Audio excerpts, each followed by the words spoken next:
You know, folks, when it comes to doing movies, as you probably saw, I talked about how we had a ton of theatrical, if not direct-to-television and video movies during the mid 1980s.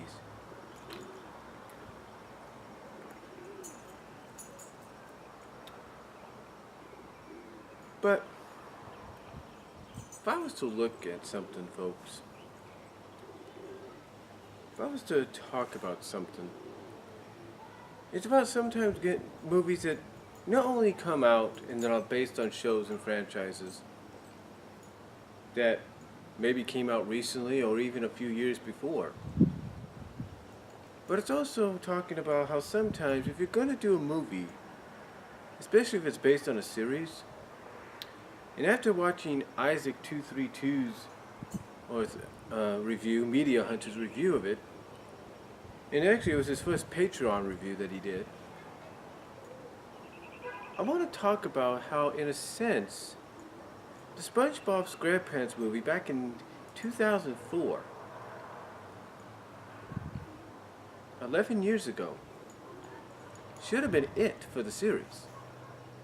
I mean, when you think about it, Media Hunter Isaac brought up a lot of good points.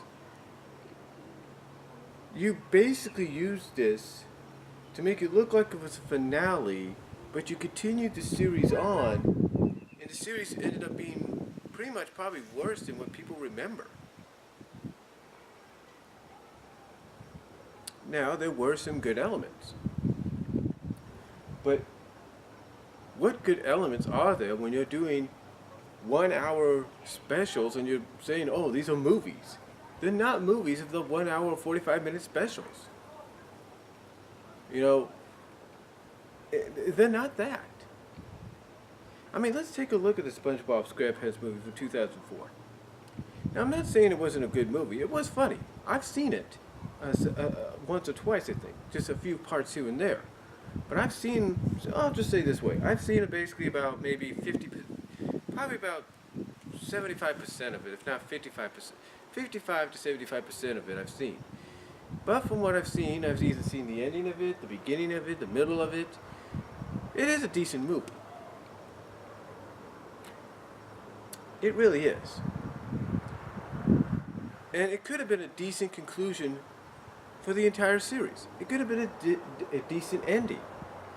I mean, you have Eugene Krabs opening up an expansion right next to, of course, his other store, the Krusty Krab 2.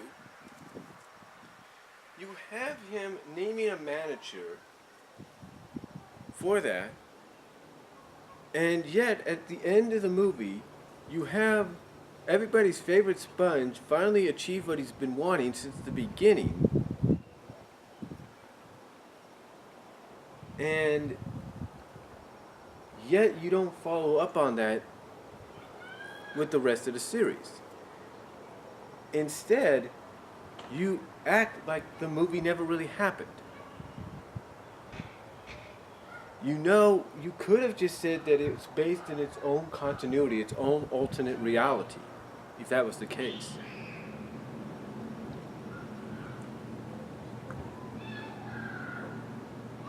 Because here's a lot of things that happened. You had Plankton successfully finally get the Krabby Patty, and yet, when you continue after the movie with the series, you act like he never achieved that goal.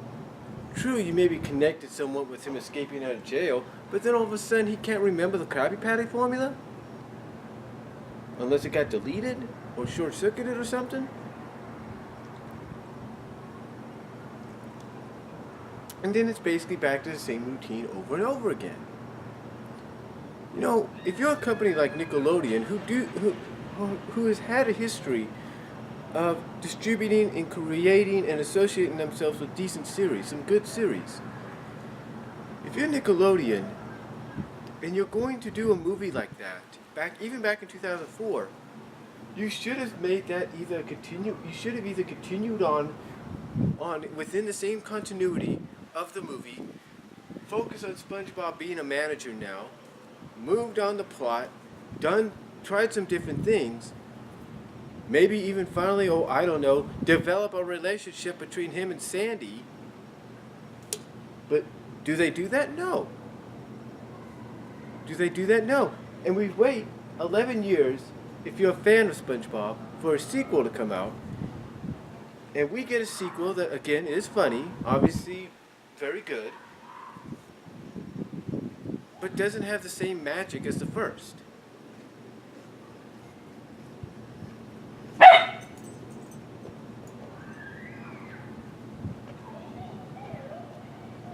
You know, it doesn't have the same magic, have the same flair as the first.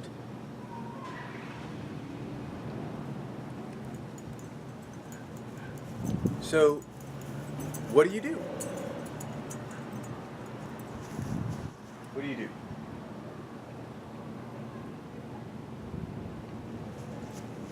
Well, I don't know what they're going to do with SpongeBob after this movie. If they're going to continue, if they're actually going to stick to the continuity, or they're just going to go off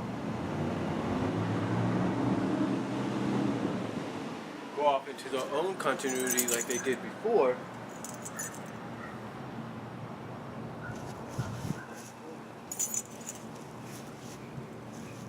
Like they've done before. Or are they going to continue on? No one really knows. But if I'm Nickelodeon, I need to stick to trying to at least have some kind of connection between the film and the movie. That's what I do. I mean, between the series and the movie. I try to have some kind of connection, some kind of reference, some kind of continuity connection. But if you're not going to do that, then you pretty much you pretty much might as well have Sponge Out of Water be the finale. That's what it should be.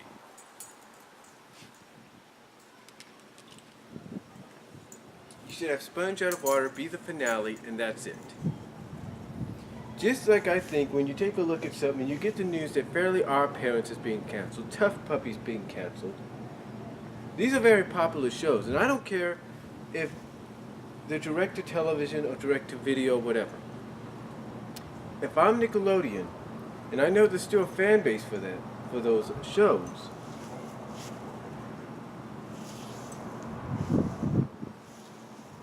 and I know there's still a fan base for those shows,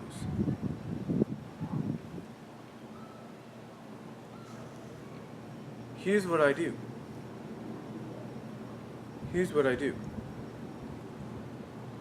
If I know there's still a fan base for the shows, but yet I'm going to close them out, I'm going to end them, I end them with a movie.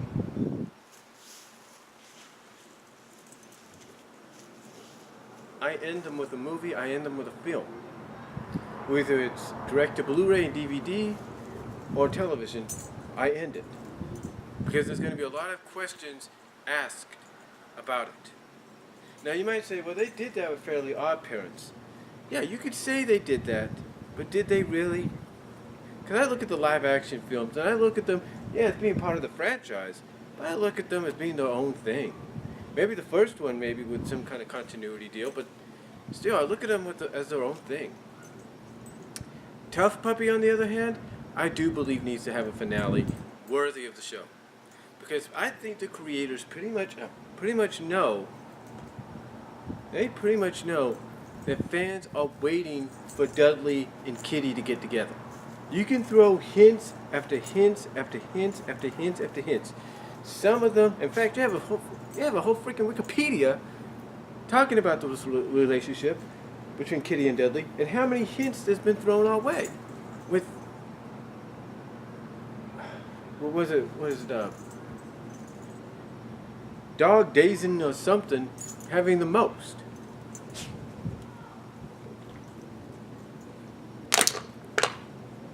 And if you're going to throw hints at there, like I said, well, one episode having maybe 10, another having 7, another having 6, another having 7, basically having all these hints, then you know fans are going to want you to follow through on those hints and make that relationship a reality for them and anybody else that's a fan of T.U.F.F. Puppy. You know that.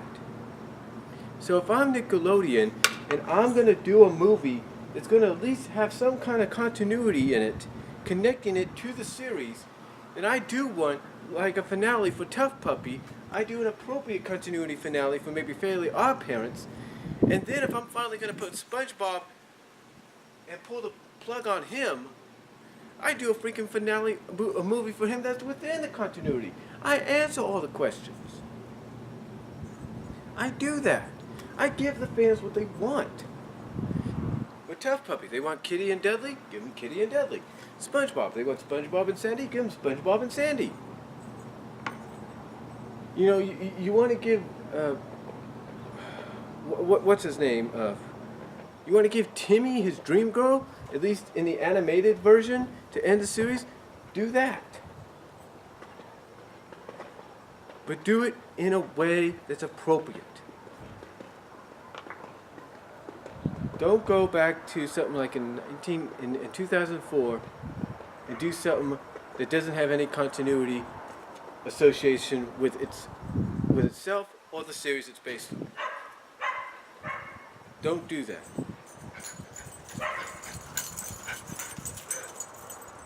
Instead, do something that has continuity to it.